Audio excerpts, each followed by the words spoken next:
my Scrappy friends, it is Jess here from the Scrappy Sisters, and thank you for joining me for a Confessions of a Paper Addict Design Teen layout. So you can see there, that was the link, not the link, the address to get on over to the Etsy shop. I'll also pop that in description box down below. So I'm starting off this layout by taking this beautiful pink fresh paper and smudging on some iridescent glaze from Vicky Bouton, and I'm just putting it through this little speckled star stencil that I got a very long time ago in like a super 50-cent card making kit that was from Kmart of all places, actually, in Australia. So not a helpful place. If you wanted to try and get this exact same stencil, you won't be able to, but I'm certain you'll be able to find some other fantabulous star stencils around. So as you can see, I'm just trying to add a little bit of beautiful starriness into the background because this is going to be a Halloween layout. I literally have one Halloween photo to do. And of course, it's, wouldn't be scrapbooking if we were up to date. So here I am doing my October photos in December. Nothing like not having Christmas photos to scrap when all of the Christmas cut files are being released. But I thought, you might be getting a little bit sick of seeing Christmas all the time and want a little bit of a break. So here I am to change it up a little by doing some Halloween. So I realized that I've got this gap down the center of my page where there is no star stenciling at all. And I had two choices here. I really had three choices. I could jump on in right now and try and do the center and end up smudging the other sections that I've done. So that wasn't a hugely good option. I could wait till it was to dry and then come back in and do the center and then wait till that was to dry and then keep going. Or I could use that as the perfect location to put my cut file because you will not know that there are no stars underneath it because the cut file will be covering it up. So guess which one I chose to do? So I just popped a whole bunch of foam on the back of this cut file and then have gone ahead and stuck that down on so it's popped up off the page, as well as my two photos, one of each of my boys in their Halloween outfits. Halloween is not super big here in Australia. It is getting bigger as each year goes on, but this is our first year of dressing up at all. For those of you wondering, I did do hand stitching all the way through the word happy. I really am happy with it, but oh my goodness, it was a challenge. The super skinny parts of that font, where the letters are sort of joining together, was almost impossible to stitch. It was super, super thin and it broke a lot. So definitely a labor of love and worth the effort. As you can see, it's really sort of helping that cut file to pop off the page. But if you were going to do this at home, I would suggest two things. One would be to use a super thin needle and not a huge amount of thread so that you've got a bit more care, a bit more space. Two would be to offset this cut file again, just so you're making it a bit fatter, especially the font, so that you have more space to pierce your holes. Or even just do it with a pen. Some fake stitching. It looks almost as good as the real thing, honestly. And I think if I was to go a second time, I probably would just do it with a pen because it would cause me a lot of distress not being as perfect as I would have liked it to be. If you're wondering about all these Halloweeniness that I'm putting on the page now, I actually got it from Katie, so I'm not 100% sure what it is. I didn't want to buy a Halloween collection because, as I said, these are literally the only photos I have, so not going to get utilized all that much. I think I'm 99% sure they're a Stamping Up line. All of these potion bottles and things like that are fussy cut from pattern paper. So I'm fairly certain, that they're from Stampin' Up. And they're the same like colours that I used to back the word Halloween. So you can see here that I'm making a few little clusters.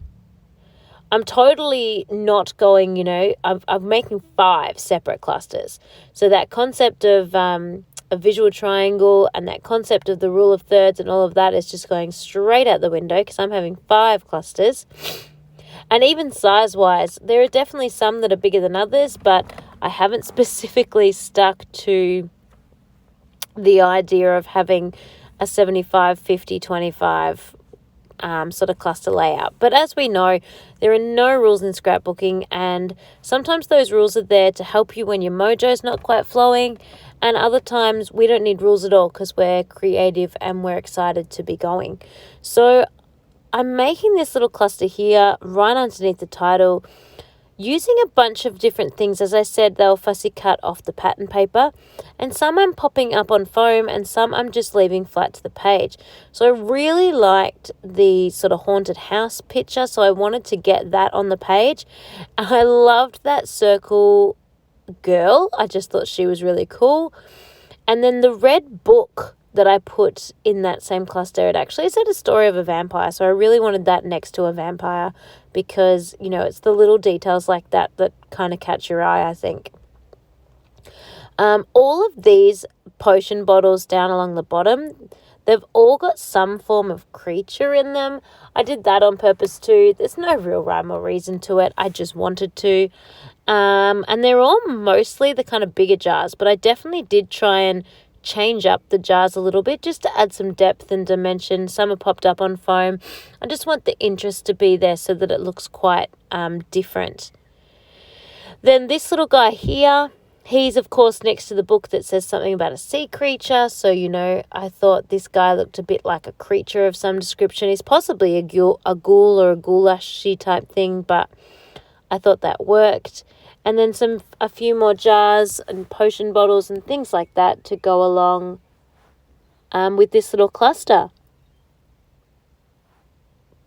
So each cluster is definitely made up of the same kind of components. It's just within those components, the visuals of them change just that little bit. So next I'm going to work up near the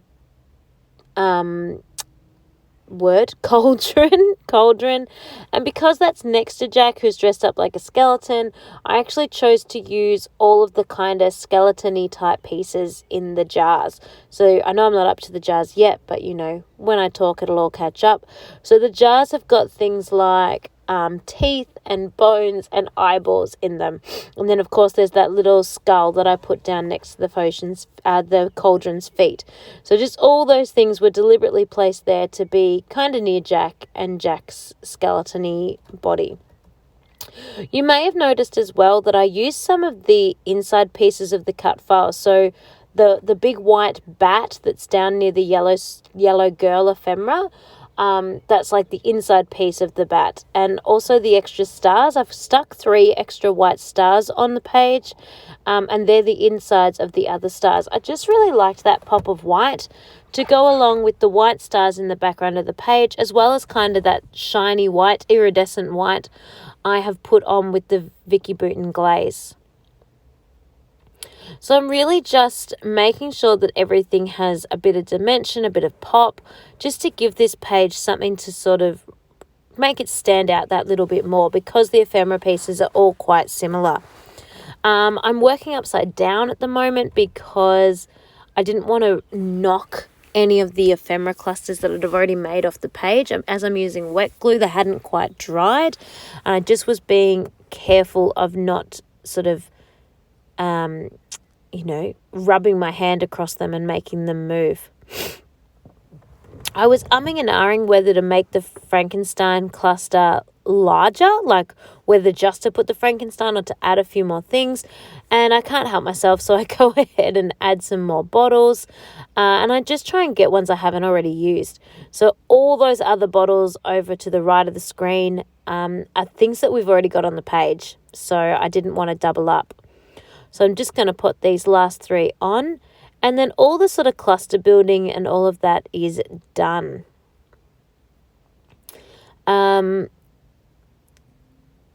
Then I'm going to get some black splatters, Heidi Swap Colour Shine. The gold just came for a trip down off the shelf. It just came rolling down. I am going to use black. And as I was splattering, I realised it still didn't quite look finished. It was still missing something else. And I felt like it was some form of a border, but then I didn't want to ruin that beautiful leaves that are coming in around the page. So I really wasn't sure what to do. And as I was looking to my right, I saw my black ink pad and decided, you know what? I'm going to ink my edges. I have not done this for a long time. This is something that you either love or you hate, I think. And people, you either do it all the time or you never do it. And I'm kind of in the never do it boat. It's not actually because I don't like it. I just never do it.